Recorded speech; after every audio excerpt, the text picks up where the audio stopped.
So we like challenging every South African. If you're not leaving and you're staying, you've got to roll up your sleeves. You've got to come to the point where you say, this is my home, this is my house, this is my town, this is my province, this is my country. I'm not leaving this country for anything. Call me whatever, I'll work with you tomorrow. No, thank you. Thank you. Yesterday I was wearing a suit. Today I'm wearing my normal suit. This is how I dress. Talking about my dress code, my name is Mabila. So I guess I'm plus happy. I'm a farm boy. I'm a plazin. So I grew up in a farm in a place called Zanin, a beautiful part of the country. So I just want to quickly share, I know today when I talk about why we must stay in South Africa and how to stay in South Africa. And anyone can talk a lot of reasons. I can talk about purpose, to have a sense of purpose and the best place where you can raise a child, where they can mix, not to be feel excluded. And also if you're a Christian, it's the best place where you can be Christ-like, to act like Christ, because of the differences of this country and diversity, if you want to be Christian. But I won't talk about that. I want to share my story. I'll go straight to my point. Again, I grew up in a place called Zanin. My parents were both farm workers. So I had, most of you, when I grew up, I would use the word boss. My dad used to call them boss, and they were clean bosses. We were my friends. And today, I'm a hot boss to many of you in my company. So I had friends where I grew up. I was catching fish everywhere. We went hunting, and it was the best life ever in my primary school. And that's the reason why you see I'm on my court brook, and that's how I grew up. And I lost my friends when I went to high school. Because as a child of farm worker, you expected to work in the farms, right? To feed into the farm and to become a secretary or to become the top black guy to whatever, inspect the oranges and the insects, whatever it is. So I was a bit rebellious because I wanted to become a doctor. And I started walking 40 kilometers to my school every day because all the farms, they're the primary school. And I lost my friends through that spirit. I lost my friends I grew up with in primary school and in the farms. And it was hard because that life for me was all about catching fish, simple life, going hunting, and life I didn't have sense. I started hating Africans. I never liked Africans. I had a choice at school, so I had to choose vernacular, which was at that time was Shangaan. And I had to choose between English and African, and I had Afrikaans. And I told the school, I said, I don't want Afrikaans because I just lost friends. Doesn't make sense. And to cut the story short, I was there, and now I'm mixing with the township guys now. I started playing soccer there at the school. But I was in my court brook. Sometimes I walk with my feet, and they're like, you look stupid. Where are you from? You're really a farm boy. You're plus happy. So I got rejected at primary school by my friends who I lost for high school. Now, when I'm in high school, I lost by my black friends. And that was beautiful. Those both rejections redirected me to who I am today and to be passionate about this country. So I'm like you said, I'm a fighter. I like to go all out there and work hard. And I learned from the Afrikaans culture. You go out there, you rugby, you saw the Springbok. How fast, you can for, and that's what I took. So I took a good in both cultures.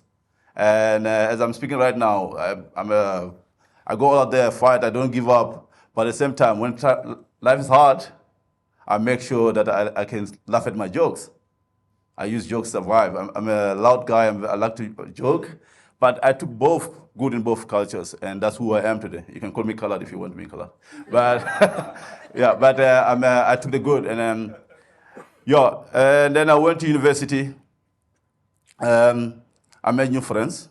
And the first one I played soccer there, his name was Nick Berenkamp. He's an Afrikaner from Sandton. So I was in the University of Cape Town. And he's the one changed my life. He was my best friend. And I saw different Afrikaner from the one I know when I grew up. He was our goalkeeper. And that I want to encourage many of you today, be like Nick. He didn't know where I was from. He came to my house, he saw the farm compound where I stayed, and he didn't believe why I met UCT. And he looked at me as a friend. And he was he's got my back. I was a defender, and he was always my keeper for soccer. And we became best friends. And then from there, I made new friends. And then I became fall in love again with my childhood of I grew up. And because I had friends, Skalk van Heerden, he's not here, Nick Bredenkamp.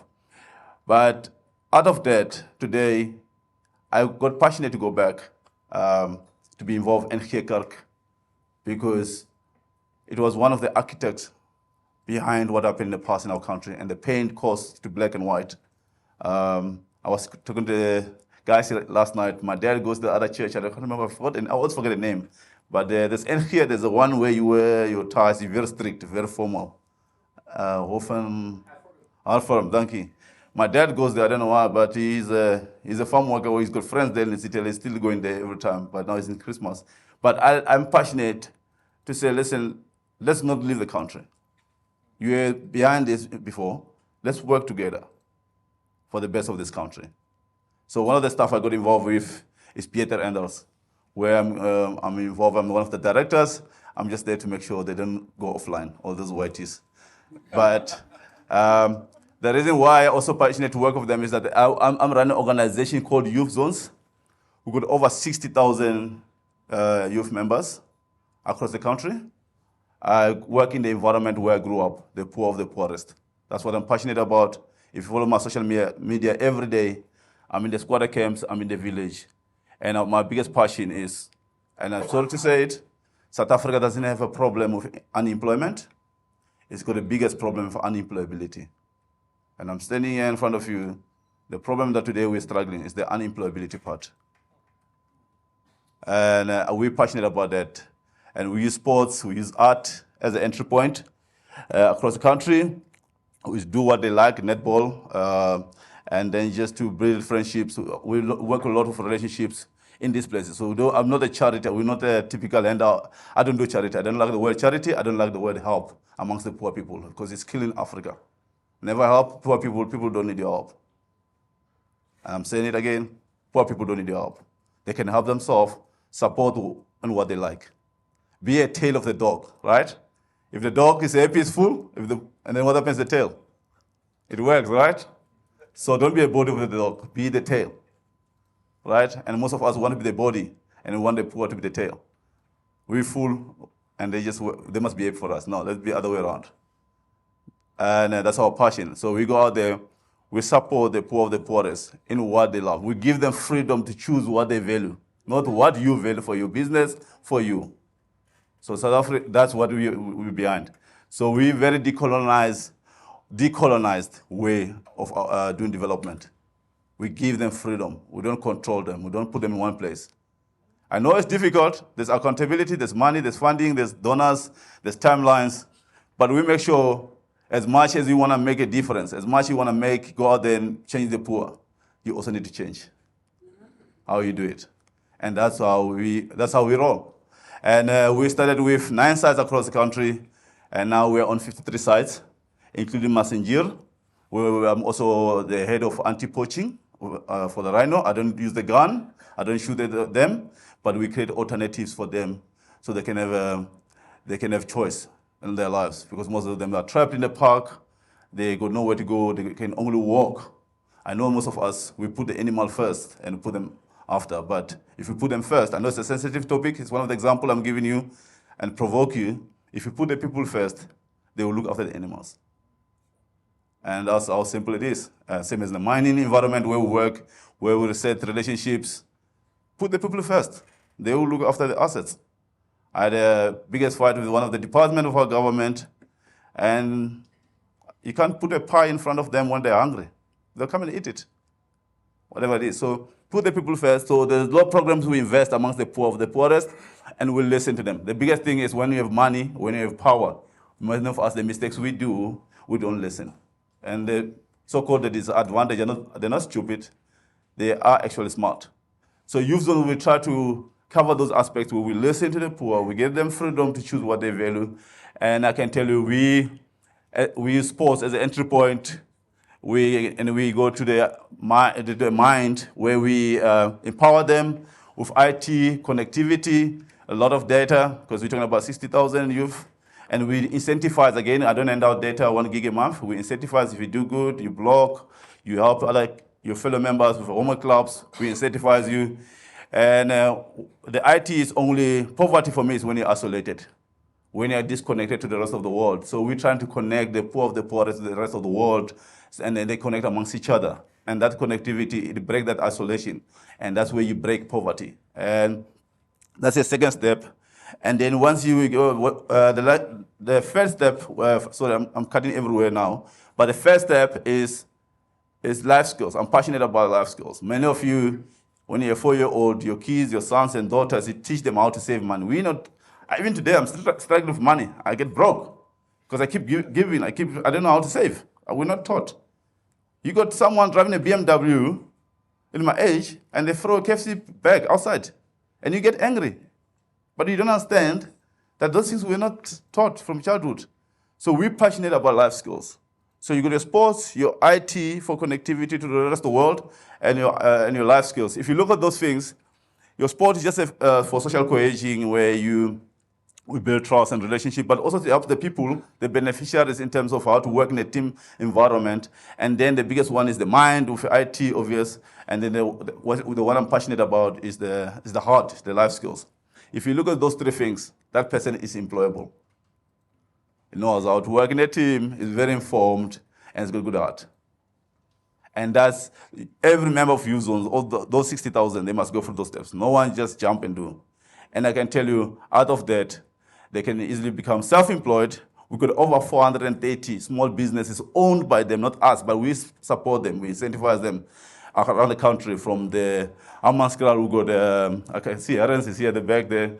We got a recycle project where we get, it's called Matlakalamabutsi, where we get, Matlakalamabutsi is a petty word, means beautiful rubbish. Yeah. And I came with the concept in 2015 that it's figuratively in a way, because their lives was also like that. It can be rubbish, say in the shacks, but you can turn the rubbish into beauty. So they use those dirty clothes, they make bags, they just made 650 blankets, which help some of the sites in Camel Drift. And they can do anything from those recycled material or dirty clothes. And we got Matlakalamabutsi, we got farming in Brandfleur farmers. We got internet cafes. We got about over 60 internet cafes around the country in the poorest of the poorest areas. So we got gym in Camel Drift. We got Nkosi in Cape Town. We got taxis. These are the guys who were just hopeless, roaming around the street. But they went through the journey of sports, IT, and then life skills. And today, those 4, I can mention many. To crashes, to here's somewhere. So that's self-employment, that's entrepreneurship, right? And then you got some, they work to we got partners where they get employed to a company like Bidvest Proteccoin has taken about 3,000 of them already in the last 4 years. Vericon, I can mention many, but AgriJob. So, and we got, some went to, 4 of our guys went to Namibia, where they worked in Namibia. It was a very beautiful story. They were just normal guys. They had a project where they were doing, it was more of a home affairs. So they wanted to introduce the card system in Namibia. And they wanted the guys who can champ people on the ground and get data. So they became a small consultants and for laptops. And those boys, they were getting about 70, 80,000 a month, tax-free. And then some of them bought cars. And when they came back, they were 4 of them. But they, FIFA at that time, struggled. Because some of them, they had to deploy, they have to retrench. And our guys stayed there for 3 years. And they were the best performers, like kids from Steelport, from Rustenburg, from Jefferson and Popo, and they were just best. But again, it's when you take time and invest. It takes time to change. We invest in them, we listen to them, we follow their dreams. And then the others go to university. We got Dr. Asama Serrano, just came from Cuba. We got Sibongi Sen from Muzumkulu, is the actuary. I can mention many. Some they go to university, some they link to corporate. Some corporates, they say, no, we want to adopt this site. It helps us because it takes a burden from me because I have to incentivize stipends. Some of them, the local coaches, with over 225 of them on the ground. So when you come and partner, say, I want to be part of this. And then it helps us to take a burden from us. And then that's your there's employment. The last passion I'm passionate about is Youthzones is a legacy, a network legacy. So it's the poor of the poorest doing things for themselves by themselves. The poor of the poorest doing things for themselves. So it means when you come, you're supporting what they do. And we got a beautiful stories they share amongst themselves. Vuyo from Lazima share, Vusi from Mbalenke Sekunda, the stories in the similar environment they share. And that already is a sustainability. It's run by someone who's in the same context, who grew up like them, and that is sustainable itself. So we can be in a year where we don't have money enough. It's not about funding, but we're already doing things for ourselves. We're empowering ourselves, and we don't want charity, and that's Youthzone part. And I just want to say, out of that, my passion, and that's why I joined Betereinders, is to change the narrative about the country. The places where you're scared they're going to hijack you, they're going to steal, is what you see on mainstream. But I can tell you, I got friends who've been there, they left their MacBooks in Mzumkulu. I had friends who left their stuff in some of the Sheikh Land Park, and they got it back. It's for one reason. We got 3 values. And I wish many of us can do it. In Youthzones, if you want to join us, you don't do handout. You don't come as a hero. You don't come as a savior. They don't want you to save them. You build relationship. You look at them as a friend. You're not coming to help you. They're not going to use your towel in your room. They don't want. Many of us, we got the perception that when we go to poor areas, they're going to take a lot from us. And it's the other way around. We're taking a lot from there. We can learn how to survive. And we gain a lot. So that's the first thing. So we do things for relationships, friendships. You don't give out anything. From there, the second step is organic, step by step. So start small, a cell phone or a soccer ball, give them. So you come back 2 weeks, you come back, you build a relationship. You come 2 weeks, you give them 3 balls or 4 balls, and you grow. That's how you become friends, right? You learn each other.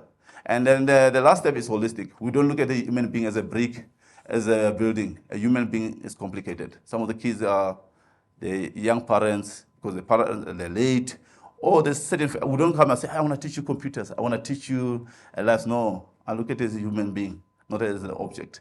So those 3 values make the miracle of Youthzones, that we have over 3,000 laptops and cell phones around the country. We have incentivized. None of them has been broken or stolen. Some years they broke, but we fixed them, but none of them have been stolen. That's our legacy.